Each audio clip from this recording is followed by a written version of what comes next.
안녕하세요. 공간산책입니다. 벌써 가정의 달 5월이 왔습니다. 5월은 어린이날, 어버이날, 스승의 날 등 행사가 많아서 가족분들과 나들이 가시려는 분들이 많으실 텐데요. 오늘은 가정의 달 5월을 맞아 사랑하는 가족과 함께 걷기 좋은 산책 코스를 소개해 드리려고 합니다. 화창한 봄날 서울 지하철 7호선 천왕역 2번 출구에서 인사드리겠습니다. 2번 출구로 나와 오른쪽으로 꺾어가면 되는데요. 대로가 보이면 왼쪽으로 가겠습니다. 오늘은 제가 평소에 다니던 서울의 중심에서 조금 먼 곳으로 왔는데요. 천왕역은 서울 구로구이지만 광명과 부천의 경계지점과 인접해 있는 위치라 서울의 서쪽 끝에 있다고 보시면 됩니다. 오늘 소개해 드릴 곳은 서울 도심 속에서 흔하게 볼 수 없는 이색적인 산책 코스라서 전부터 무척이나 소개를 해드리고 싶었던 곳인데요. 날씨 좋고 꽃이 만개하는 계절에 보여드리는 게 좋을 것 같아서 제가 엄청 아껴뒀던 장소입니다. 혼자 오셔도 좋지만 특히 가족분들과 함께 오시면 더욱 좋을 것 같더라고요. 궁금하시다고요? 그럼 영상 끝까지 시청 부탁드리겠습니다. 보도를 따라 계속 걷다가 오른쪽에 있는 횡단보도가 나오면 길을 건너가겠습니다. 그리고 오른쪽으로 꺾은 다음 바로 왼쪽 골목으로 들어가면 되는데요. 시끄러운 소음이 가득한 대로변에서 골목을 하나 들어왔을 뿐인데 색다른 풍경을 만날 수 있습니다. 왠지 모르게 평온한 분위기죠. 특히 중앙에 보이는 철길이 우리의 시선을 사로잡는데요.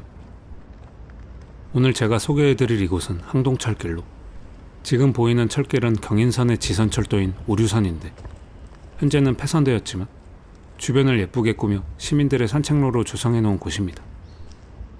엄청 아껴놨던 곳이라더니 기대했던 것보다 조금 실망인데. 아직 실망하기는 이릅니다, 여러분.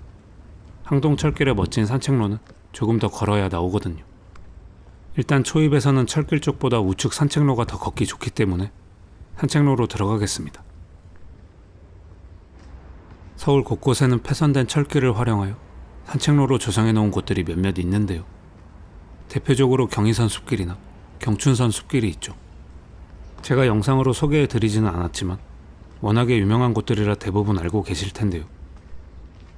경의선, 경춘선 숲길은 철길 주변 조경을 더 공원화하여 설계한 곳이라면 항동철길은 그곳들보다 더 자연스러운 모습입니다. 산책로에 철쭉이 한가득 피었더라고요. 지난 영상에서 소개해드렸던 불암산 철쭉제 다들 다녀오셨나요? 저는 지난 영상에서 말씀드렸듯이 한 발 앞서 여러분들께 정보를 전달드리는 유튜버로서 철쭉이 피기 전에는 불암산을, 철쭉제 기간에는 항동철길에 올 수밖에 없는 현실이지만 사실 저희 집 아파트 화단에도 철쭉이 너무 많아서 무슨 아파트에서 철쭉제 하는 줄. 산책로가 끝나서 철길 쪽으로 다시 넘어왔는데요. 걷다 보면 편의점도 있으니 간식 사가실 분들은 참고하시면 좋겠습니다. 저도 여기서 생수 한 병과 젤리 한 봉지를 샀습니다. 편의점을 지나 계속 걷다 보면 어느새 주택가를 벗어나 본격적인 항동철길의 모습을 볼 수 있는데요. 좀 전에 여러분들께서 아주 잠깐 실망하실 뻔했던 철길의 초입과는 사뭇 다른 분위기의 산책로가 이어집니다. 이제 제가 왜 이곳을 아껴놨다고 말씀드렸는지 조금 감이 오시죠? 항동철길에서는 반려동물 동행 시 목줄 착용 필수입니다. 걷다 보면 왼쪽으로 올라가는 길이 있는데요. 여기서 구로 올레길과 천왕산으로도 빠질 수 있으니 참고하시기 바라며 저는 계속해서 철길을 따라 걷겠습니다. 항동철길은 출사지로도 유명해서 사진가들도 자주 찾는다고 하던데 확실히 여기가 서울이 맞나 싶을 정도로 철길 주변으로 자연 풍경이 잘 어우러져 마치 시골에 온 것 같은 고즈넉한 분위기를 느낄 수 있습니다. 간이역처럼 꾸며놓은 포토존도 있는데요. 저는 아쉽게도 포토존만 촬영해봤지만 여러분들은 가족분들과 함께 포토존에서 예쁜 모습이 담긴 사진들 많이 찍고 가시면 좋겠습니다. 철길 중간에 나이에 따른 재미난 문구가 적혀 있더라고요. 인생은 60부터 아니겠습니까? 하하. 철길 우측에는 메타세카이어 나무들이 심어져 있었는데 생기 넘치는 녹색잎이 가득한 나무와 푸른 하늘이 함께 어우러진 풍경을 바라보니 기분이 상쾌해지면서 벌써 여름이 성큼 다가온 것 같았습니다. 요즘 같은 날씨가 조금 더 오래 갔으면 좋겠는데 말입니다.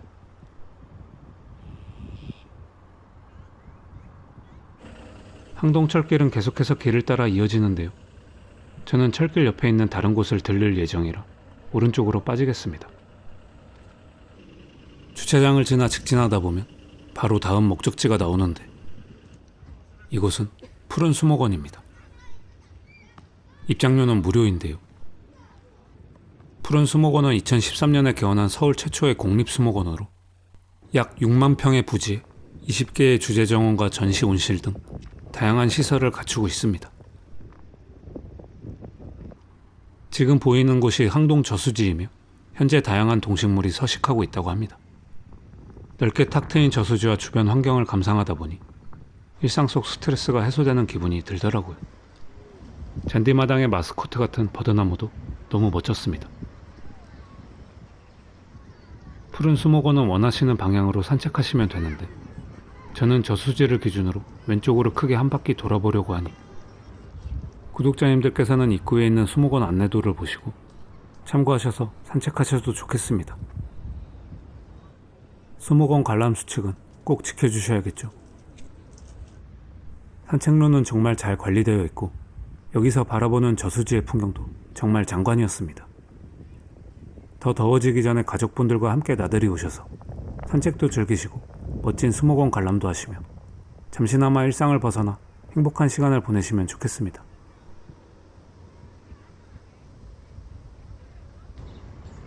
계속해서 아름다운 꽃들이 가득한 산책로를 따라 걷겠습니다.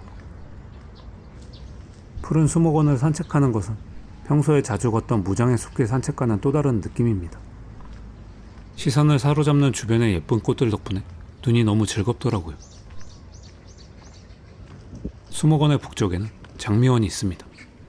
장미는 5월에 개화하지만 저는 언제나 여러분들께 빠르게 정보를 전달해야 하는 유튜버로서 이번에도 장미가 피기 전에 방문한 것이니 여러분들은 영상을 보시고 5월 중순쯤 가셔서 예쁜 장미들이 가득한 장미원을 보시고 오시면 좋겠습니다. 일찍 온 저를 위해 부지런한 장미 한 송이가 빨리 꽃을 피웠나 했더니 튤립이었습니다. 지금 작업자분들께서 열심히 관리하고 계시니 머지않아 멋진 정원의 모습을 감상할 수 있을 것 같습니다. 종종 구독자님들께서 제 영상을 보시고 산책을 다녀오셨다는 댓글을 남겨주시는데 제 영상이 누군가에게 도움이 됐다는 생각에 그런 후기 하나하나가 저에게는 정말 큰 힘이 되더라고요. 또한 앞으로 어떤 방향성으로 콘텐츠를 만들지에 관해 참고도 되고요. 그러니 따뜻한 봄날 푸른 수목원에 오셔서 좋은 시간 보내시고 여러분들이 느끼셨던 감정들을 공유해 주시면 정말 감사하겠습니다. 소통은 사랑이니까요. 저수지 한쪽은 수생 식물원으로 꾸며져 있는데 데크가 깔려 있어 조금 더 가까이 관람할 수도 있고 영상에는 잘 담기지 않았지만 저수지에 서식하고 있는 개구리 소리가 많이 들려서 아이들이 오면 좋아할 것 같더라고요. 저도 저수지 주변을 걷는 내내 신기하기도 하고 재밌었습니다. 이제 본격적으로 주제정원을 돌아볼 건데요.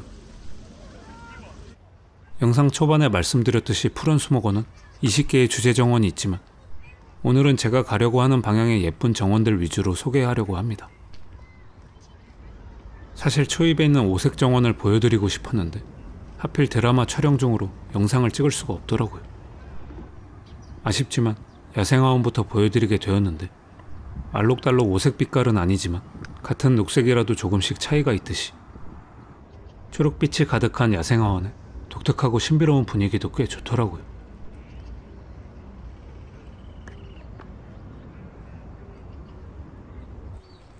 푸른 수목원은 규모도 큰 편이고 곳곳에 볼거리들이 많아 아이들 소풍 장소로도 인기가 많고 또 평지로 잘 관리되어 있어 어르신분들도 편하게 산책하시는 모습을 많이 볼 수 있었습니다. 저도 집만 가까웠으면 정말 자주 왔을 텐데 그 부분이 너무 아쉽더라고요. 푸른 수목원 입구에서 보았듯이 주차도 가능하니 가족분들이 함께 오시려면 자차를 이용하시는 것도 좋을 것 같습니다.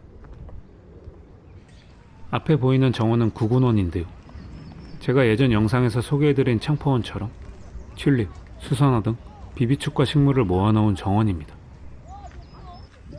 이 귀여운 꽃은 은방울 수선인데 학명은 그라비티 자이언트라고 합니다. 눈송이처럼 작고 귀여운 꽃에 비해 학명은 좀 어마어마하네요. 그라비티가 중력을 뜻하는 그라비티는 아닙니다. 수목원 끝에는 온실이 있는데 9시부터 개방되며 온실 내부에는 화장실도 있습니다. 온실은 그리 큰 편은 아니지만 따뜻한 환경에서 자라는 다양한 식물들을 관람할 수 있어 함께 와보시는 것도 좋을 것 같네요. 온실에는 붉은 깃털을 닮은 독특한 나무가 있었는데요.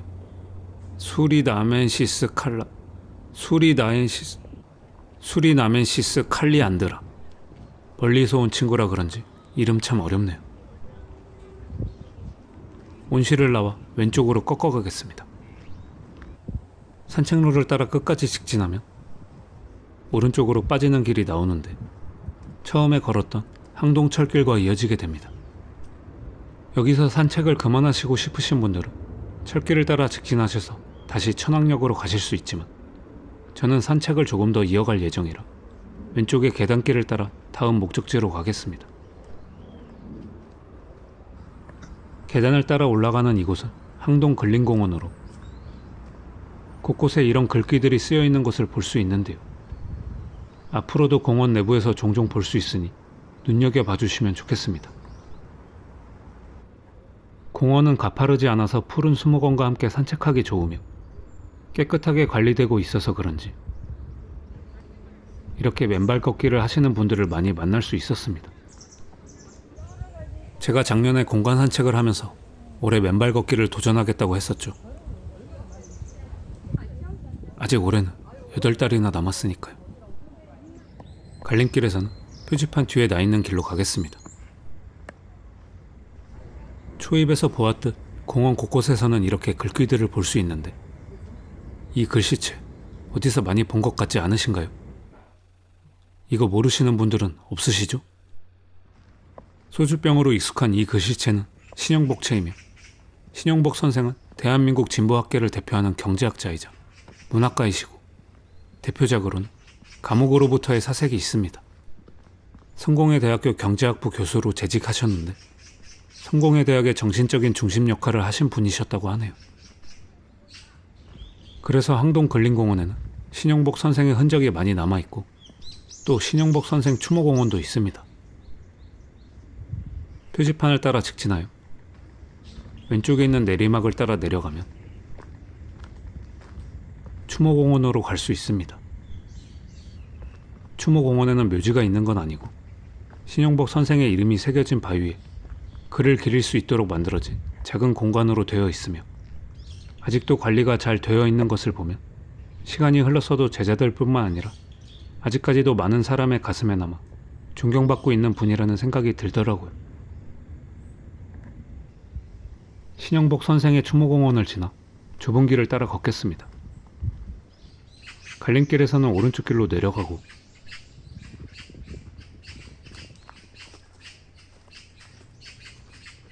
또 오른쪽 길로 내려가겠습니다.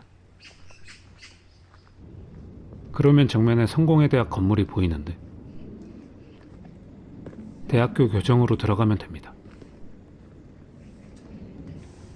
캠퍼스를 가로질러 오른쪽 방향의 정문 쪽으로 가면 되는데요. 걷다 보면 정면에 아담한 건물이 하나 보입니다. 여러분, 혹시 찰스 굿인 신부님을 아시나요? 모르신다고요? 아, 그런데 갑자기 웬 신부님이냐고요? 이 건물이 구두인관인데 구딘 맞습니다. 이곳은 한국의 신학 교육을 위해 헌신한 찰스 굿인, 구두인 신부님을 기리기 위한 곳으로 현재는 구두인관으로 명명하여 보존하고 있다고 하네요. 구두인관을 끝으로 성공회대학 정문을 나오면 오늘의 산책 코스도 끝이 납니다. 산책은 2시간 정도 소요되었으며 체력과 수목원 관람 시간에 따라 차이가 있을 수 있다는 점 참고 부탁드리겠습니다.